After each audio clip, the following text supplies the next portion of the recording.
Arkadaşlar, ben Bilgi Laboratuvar Mektebi'nin 8. sınıf оқушысымын. Мен сіздерге өзімнің үздік экологиялық басылымымды ұсынамын. Мысал ретінде, әлемдегі ең атақты жолаушылар тасымалдаушысы Uber 2040 жылға қарай толығымен электрмен жұмыс істеу үшін $800 миллион инвестиция алған болатын. Мақсаттардың бірі, көміртегі бейтараптағы, әрине, бұл жерде сіз аккумуляторды өндіруге және жоюға байланысты табиғатқа зиян келтіретін тақырыпты көтере аласыз.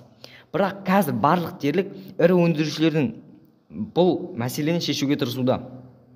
Және де тағы да мысалға Microsoft компаниясын келтірсек болады. Бір қадам алға. Microsoft жоспарлары. Өткен қаңтарда оның өкілдері жаһандық экология мақсатын жариялады.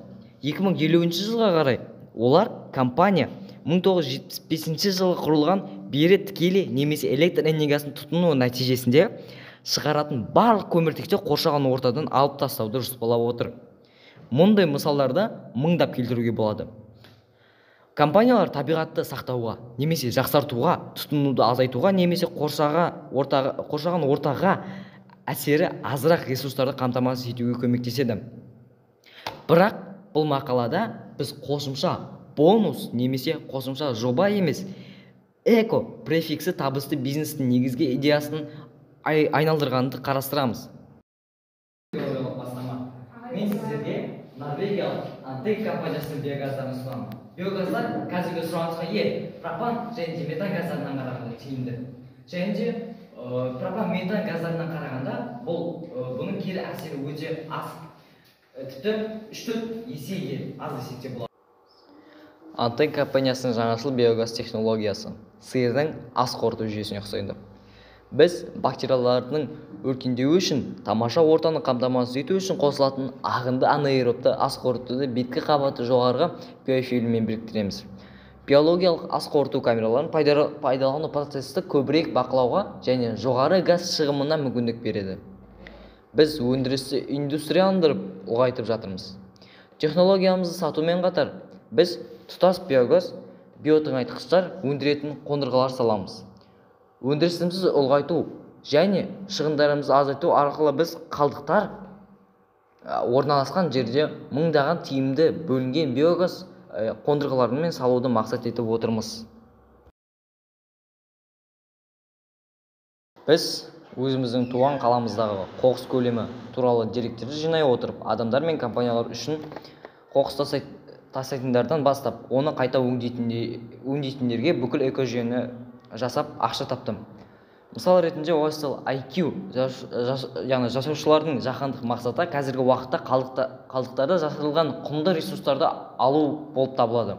Бұл ресурстарды қайталама пайдалану табиғатқа әлдеқайда аз зиян келтіріп қана қоймайды. Сонымен қатар процеске қатысушылардың барлығын табыс әкеледі, немесе құтқарады. Айтпақшы, табиғатқа келетін зиян туралы. Кейде оның себебін адам ғана емес, оны айтарлықтай азайта алатын да адам. Жалпы біз және де биогаз туралы айта кететін болсақ, биогаз қатты және сұйық күйді органикалық қалдықтардың метандық ашуы кезінде түзілетін жанғыш газ. Ал егер де осы газды біздің инновациялық қандай да бір көлікке немесе жүк көліктеріне енгізетін болсақ, менің ойымша бұл өте жақсы инновациялық экологиялық бастама болып, яғни стартап болып табылады. Және де биогаз ағаш өңдеу, тамақ өнеркәсіптерінің қалдықтарына ашығанда ақабы суларда түзіледі. Олардың құрамында 55-65 метан және де 35-45 көмір қышқыл газы болады. Биогазды тез жетіліп, мол биомасса беретін балдыралы және де басқа да микроорганизмдер арнайы өсіп, ашыту арқылы да алуға болады. Ол отын есебінде қолданылады. Егер де біз осы отын есебінен қолданылатынын бір жағын плюс алатын болсақ, егер де дәл осы көрікке енгізетін болсақ, ол деген біздің қоршаған ортамызға, немесе қалалардың ластауынан, табиғаттың ластауынан алдына аламыз. Электр тоғымен және де осы биогазбен істейтін болсақ. Тағы да айта кететін болсақ, осы органикалық қалдықтар ашып ыдырау процесінде кезінде түзілетін көмір қышқыл газы атмосфераға сіңіп, оның молаюына әсерін тигізеді. Егер де биогазды көлікке ендіретін болсақ, жалпы қандай да бір инновациялық ашуда оның тарихын айта жөнеледі. Жалпы биогаздың құрамында сапасының тарихын айта кететін болсақ, адамзат биогазды қолданудан бұрын үйренген біздің заманымызға дейінгі 1000 жылда қазіргі Германия шекарасында қарапайым биогаз құрылғылары болған. Эльба бассейнінің шалшықтарының жерінде орналасқан алемандарға, батпақтарға, айдаһарларға көзге түскен. Олар батпақтағы шұңқырларды жиналған ыстық газ, айдаһардың демі деп ойлаған. Айдаһардың тынышталдыру үшін батпаққа жемтік және тамақ қалдықтарын тастаған. Адам айдаһар түнде келетін және оның демі шұңқырларының қалатынында сенген.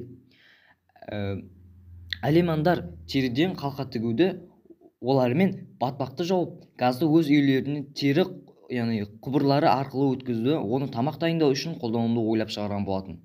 Олардың бұндай әрекетке баруы түсінікті, себебі құрғақ отын табу қиын болған. Ал батпақ газы, яғни біздің биологиялық газымыз, бұл мәселені жақсы шеше білген. Тағы да айта кететін болсақ, алғашқы құжатталған биогаз қондырғы 1856 жылы Үндістанда Бомбейде құрылған. 1895 жылы Ұлыбританияда биогаз көшеге жарық түсіру үшін қолданылған. 1930 жылы микробиологияның дамуына байланысты биогазды шығару процесіне қатысатын бактериялар айқындалды. Биогаз құрамы бағана айтып кеткен 87% метаннан, 13-50%-дан H2-ның H2O-тің аз маз қоспаларында тұрады. Биогаздан жалпы біз биометан пайда болады. Ал биометан туралы айта кететін болсақ, биометан табиғи газдың толық ұқсастығы болып табылады. Айырмашылық тек пайда болуында. Биогаздан тек қана метан энергия жеткізіп тұратындықтан белгілей отырып, газдың сапасын, газдың шығуын және газдың мөлшерін суреттеу үшін қолданылады. Тағы қосып айта кететін болсақ, егер оны бағанағы көліктерге, жүк көліктеріне енгізетін болсақ, ол өте жақсы инновация болып табылады, және де әлемдік қарқында сатылу мөлшері өте көп болады деген кепіл бере аламыз. Биогаз біз білетіндей, ол балық қыламынан, бағанағы қалдықтардан шығады. Ол метан, пропан газынан қарағанда тиімдірек болып саналады. Ал егер де осы биогазды яғни көліктерге орнататын болсақ, жүк көліктеріне орнататын болсақ, ол өте жақсы инновация болып табылады. Яғни өте жақсы қоршаған ортаны осы яғни сақтау ретінде алдын ала алады.